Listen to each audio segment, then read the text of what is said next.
Hey everybody, welcome back to both Mixing Music Analog and Home Recording Made Easy's YouTube channel. Yes, this video is going on both channels because we're talking about something that applies to both. In this video, I am going to show you in Studio One how I am preparing stem files after I've done a stereo mix on my console so we can then do a separate Dolby Atmos mix in Studio One using a Dolby plugin, which I'm going to talk about either later in this video or in the next video. So that's what we're going to do today. I'm going to show you, if you're working with Dolby Atmos, that's the big hype, the big thing out here out in the audio space now. All the videos I've seen on YouTube are about guys that work solely in the box. But what happens if you work on a console? There's a lot of yous that do. How do you really work with that? Well, there's probably several different ways to do it. And because this is so new, I'm trying to just kind of figure this out on my own. I'm going to show you one way, or at least the current way that I'm doing it. And this is the first time I'm actually going to do it. So we're going to kind of do it together. I'm going to show you what I'm going to do. And then after we get the stems off the console, we're going to bring it into Studio One in a brand new session. And we're going to try to mix in Dolby on our headphones in the binaural mix. So that's what we're going to do in this video on both YouTube channels, because both of you guys watching on the different channels, this could apply to, right? So before we get started, make sure, regardless of which channel you're watching, that you like, share, and subscribe. And if you didn't realize there are two YouTube channels, yes, there are. There's Home Recording Made Easy. And if you're watching this on Home Recording Made Easy, click the link in the description box below and check out Mixing Music Analog, where I work all in the hybrid analog workflow with a console hardware in Studio One. If you're on Mixing Music Analog and you didn't realize that I have another YouTube channel, yes I do. It's called Home Recording Made Easy. It's where we work solely in the box with plugins, and there's also a whole online school about mixing, recording, mastering in the box at homerecordingmadeeasy.com. So make sure you like, share, subscribe. Thank you so much. Okay, so here's what we got going on here, guys. And my guess is it's going to be two videos. This video is going to be how did I set all this up? How do we print and get the stems? The next video will be, now that we have all our stem files, let's go into Studio One and let's mess around with Atmos. I think that's how it's going to be. So I'll make sure I link everything in the description depending on how this all goes in video editing. So here's what we have going on. We have a mix that I did on a console, the stereo mix. I don't have a Dolby Atmos room here, at least not yet. And I did a stereo mix for a client. Here's the song that we're going to be working with, by the way, is by the artist Richard Couture, with the vocalist. He wrote all the music, played all the music, and the name of the song is Live Your Dream, and the featured vocalist in this song is Viola Fernando. So thank you so much for allowing us to use your song as part of this demonstration. I really do appreciate it. Click the links in the description box below to check out Richard's music. Got a lot to tell you. Okay, so did the stereo mix is done. Before we pull it off the console, so well, now how do you mix in Dolby when you're working with analog gear? And if you don't have a Dolby setup here. So the way I'm going to handle it, and I learned this from listening to a podcast with CLA, Chris Lord-Alge. They were interviewing him recently about how he deals with Dolby with a console, because as I said, everything that I've seen so far are with cats that mix and work all in the box that don't work with a console. So how do you do it? So the way he's doing it and the way he described, which I thought was a good way to at least get started, was he works on his stereo mix on his SSL with all his gear, much like Uncle Dave here. Once he gets the stereo mix done, then he decides what stems he's going to print back into his Pro Tools, or in our case, our Studio One session, print all of the stems back in, so it'll have on it the EQ, the compression, and the outboard gear. All the processing will be done, printed back into Studio One. As you're printing back into Studio One with all that processing on it, not only do you have the EQ and the compression baked into the track, but you also then have the fader position that's on the console. So in relationship to each other, all the stems that are being printed back in, all the volumes or the levels between those tracks will be the same as they were with the fader positions on the console. Follow me so far? Okay, that's step one, print them back in. Then you export those stems as stereo wave files, right? And then you bring those stems into a brand new Dolby session where you work all in the box. You put all your faders at 0, you import your stems that you just printed back in, and if you put everything at 0 and hit play, for the most part, it should be pretty much mixed, because all the levels are going to be already printed back in based on the fader positions, as I said, and everything ought to just be there. And then what you do from there is you work on the panning, the automation, and you may have to change some levels because as you pan things around and move things around the 3D space, some levels may get a little too loud or not loud enough, so you may have to change some levels, but you shouldn't have to deal with EQ and compression or any of that other processing because it's already done for you as it came off the console with all the gear. Does that make sense? I hope that makes sense because that took me 30 minutes just to wrap my head around that concept. And we'll do more about this type of stuff in the future. Again, this is the first attempt for me even working through this and I wanted to share. Okay, so that's what I've done. So let me show you in Studio One how I kind of set this up, and then we'll print this back in real time, and then we'll end the video and go to the next video where we go in there and do the Dolby thing. Okay, so here we are in Studio One. So the very first thing I wanted to do, or first, let's talk about what is this session? What is this session? Okay, this session up here is a 32 track session. It's all 32 faders on my board here, and they're already laid out here, but you'll see here at the top, we start with our kick, all the way down, all our drums are in brown, our bass is in blue, acoustic guitars, electric guitars, vocals, pianos, strings, pads, blah, blah, blah, all 32 tracks. That has all been routed out to my console here. We mix through that stuff, okay? So step one, once we're dealing, we need to set up is we need to now get set up to print these tracks individually back into Studio One with all the processing. So the first thing I have to do is go to my I/O matrix in Studio One, which is right here. And we're gonna go to the inputs because we're printing back into Studio One. Now, keep in mind that you have to have, in order to do this, you have to have enough I/O in your rig to be able to do that, which I do. I have a 64 in, 64 out console. So I am printing back into the console tracks 1 through 32 into my PreSonus Quantum 4048. And you'll see that right here. So we have 3 interfaces in this rig, a Quantum 2626 and 2 Quantum 4848s. That gives us the 64 I/O. Let's just leave it at that. You want to learn more about that, leave comments below, ask questions, I'll try to answer them. So I had to create 32 mono inputs, these are all mono tracks, to print back in, and I've done that here in Studio One. So I just labeled them as the tracks are laid out on the board. Kick, snare, hats, tom 1, tom 2, all the way down to the 32nd track, which is the piano. And at the end of every one of these, I put a little lowercase s for stem. So kick stem, snare stem, tom stem, you get it, okay? And if you look at my I/O matrix here in Studio One, you'll see all the mono tracks, lines 1 through 32, okay? So I have all 32 in here. So that's step one, create all the inputs so you can print everything back in.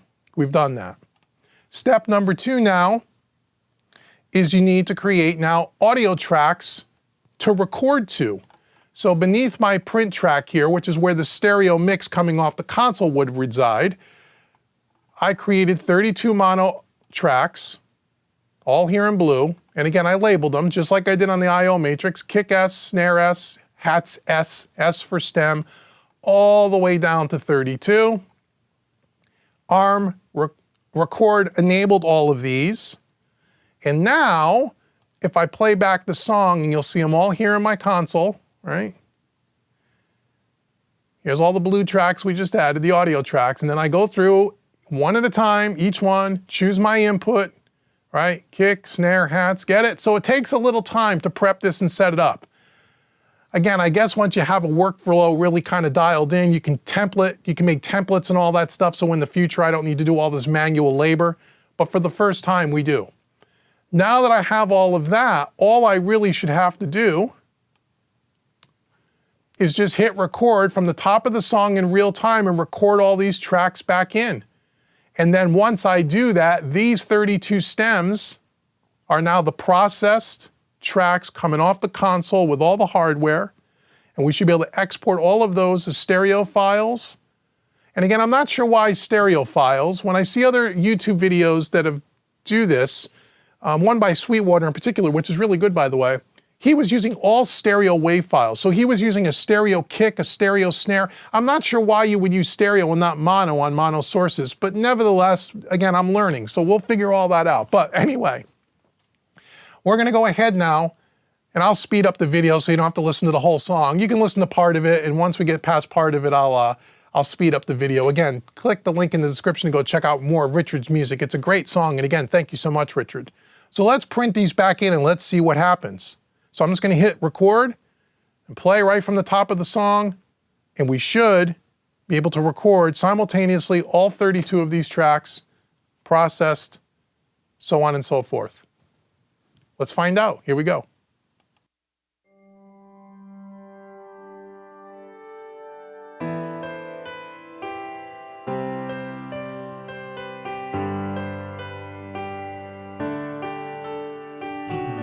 As deep as I can see, this dream is still in me. Even if all I try seems to put me out of right. Facing all closed doors, my heart leads me to open more. Then I pray dreamland and wait for help to understand. How can I drop this thought? Why can't I just give it up and move on? Live your dream.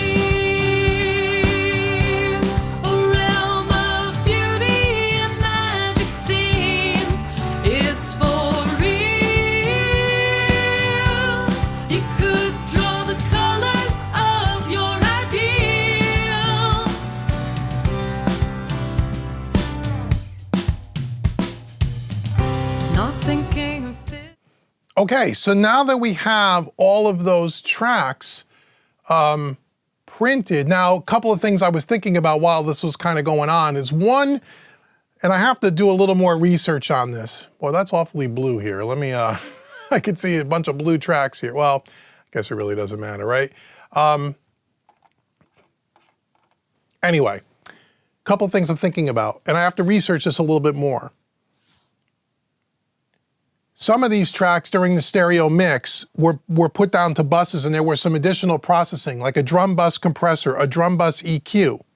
But because I'm printing out these individual stems, pardon me, the direct out is before it hits the bus. So you're not getting the benefit of those individual tracks being processed with the bus processing. Make sense?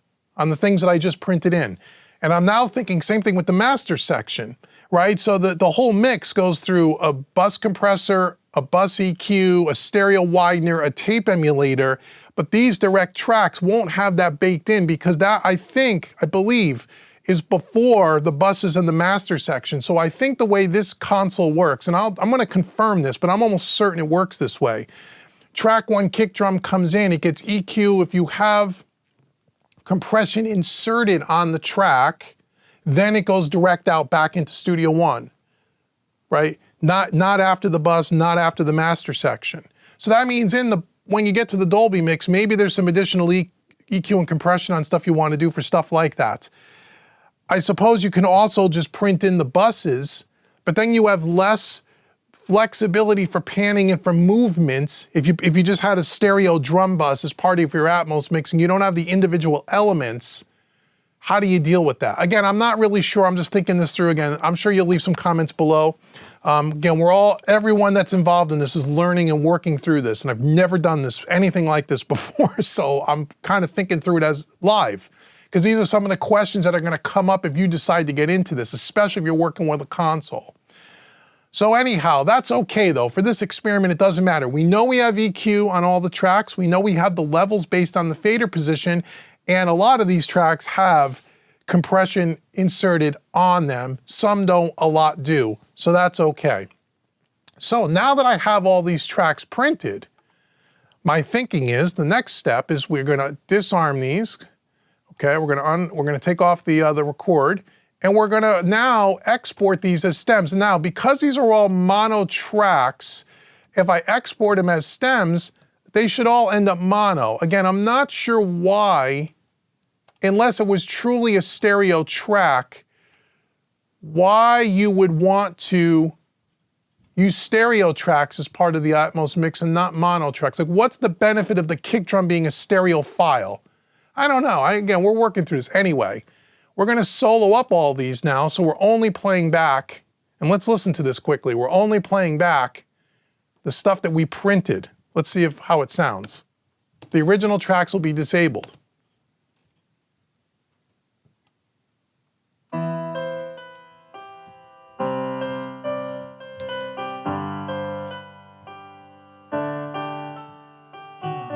As deep as I can see, this dream is still in me. Even if all I try seems to put me out of ride. Facing Okay, it works. The other thing that I also noticed too is that the reverb that's on the board is not baked into the track, right? So if I had a reverb on a snare, and that's okay, we'd want to do that in the Dolby mix anyway, but you're not getting the benefit of the hardware reverbs or delays. Only if the track had reverb on it as an insert into Studio One as a plugin, but not from the hardware. Just a point of thought. So now that we know this works, I should be able to go to Export Stems and only export the stems that are soloed, which are all of my print tracks back in, right? No, I guess these wouldn't be mono. These would be stereo, wouldn't they? I don't know. Anyway. We're gonna export them as WAV files 24-bit 48K. No prefix, and I'm gonna put a folder called Dolby Atmos stems. I assume these are gonna be mono tracks because I'm exporting them as stems, not stereo. We'll figure it out. Anyway, here we go. So now it's gonna take about 3 minutes because there is 32 tracks. And then we're gonna be able to take those things in the next video, because this video is running a little long already. We're gonna bring it into Studio One over in my In the Box rig, and we're gonna pull up the Dolby Atmos plugin. There's a third-party company. I forget the name of the company. We'll talk about it in the next video. But the name of the plugin is the Dolby Atmos Composer. That is a plugin that you can buy for 99 bucks that will work with any DAW that it doesn't already have Dolby integrated in it, like Cubase. I think it's similar to the Dolby Atmos renderer. This is a different plugin. We'll take a look at that in the next video. And then we'll start messing around with the binaural mix and headphones and see what this thing's all about. We're almost done here. So that is how you set up, or at least that's how I'm doing it the first time around. How you set up. So now we have all of our Atmos stems here, right? Let's just see. Is this a mono track or a stereo? It should be mono. Yeah, it's a mono channel. It should be because it's a mono track. Again, I'll have to think my way through, and maybe we'll figure it out in the next video. Why did the video that I saw at Sweetwater, was their kick drum a stereo track? The only thing I can think of is because they're working in Pro Tools, and I believe when you export stems out of Pro Tools, it's always stereo. I think that's why. Same thing with Logic. Not quite sure. Studio One, it could be either or. But at least for now, that is how I'm preparing stems for Atmos. So the way I'm thinking about this whole process and the way at least CLA, Chris Lord-Alge, said, and it made sense to me because he works with a console, is that you think of it as two completely, entirely different things. You think of the stereo mix as its own separate entity, you mix it like it would be in stereo, bring the stems out processed, bring it into your In the Box setup, and then do a Dolby mix from there. If you're working all in the box, you can just do one. I know some people, I've seen some early YouTube videos of people getting into this where if they're working all in the box with no hardware and no console, they're doing the Dolby mix right out of the gate. They're starting with the Dolby mix and then folding it down or rendering it down to stereo, which I guess is another way to do it. We'll experiment with that at one point as well. We could do that in the box, but because 90% of my mixing work is on a console and hardware, I'm not ditching all of this stuff just to do Dolby. No. So I kind of like having it as two separate things to kind of keep it separate in your mind. Yeah, it's more work, but that's how I'm going to start. So anyway, I hope this video was helpful to whether you're watching this at Home Recording Made Easier, Mixing Music Analog. We're going to do more with Dolby in the future because this is the new thing, and I want to learn and I want to educate. Both of these channels are education channels. So I'm trying to learn this stuff as everybody else is who's getting into this, and trying to bring information to you and show you how it works not only in the analog workflow, but how it could work in the all-in-the-box workflow. So again, make sure you like, share, subscribe, regardless of what channel you're watching this on. It helps me out tremendously, and I say this all the time on both channels. Almost 70% of you that watch these videos are not subscribed. Please subscribe. It really helps me out tremendously. It allows me to continue to bring more education to you at no charge. So please help out Uncle Dave. I really do appreciate it. Also, if this is your first time here, regardless of what channel you're watching this on, go to homerecordingmadeeasy.com because I have a free mixing course I want to give all of you. It's a $100 course. It's all in the box. It's my gift to you just for visiting homerecordingmadeeasy.com.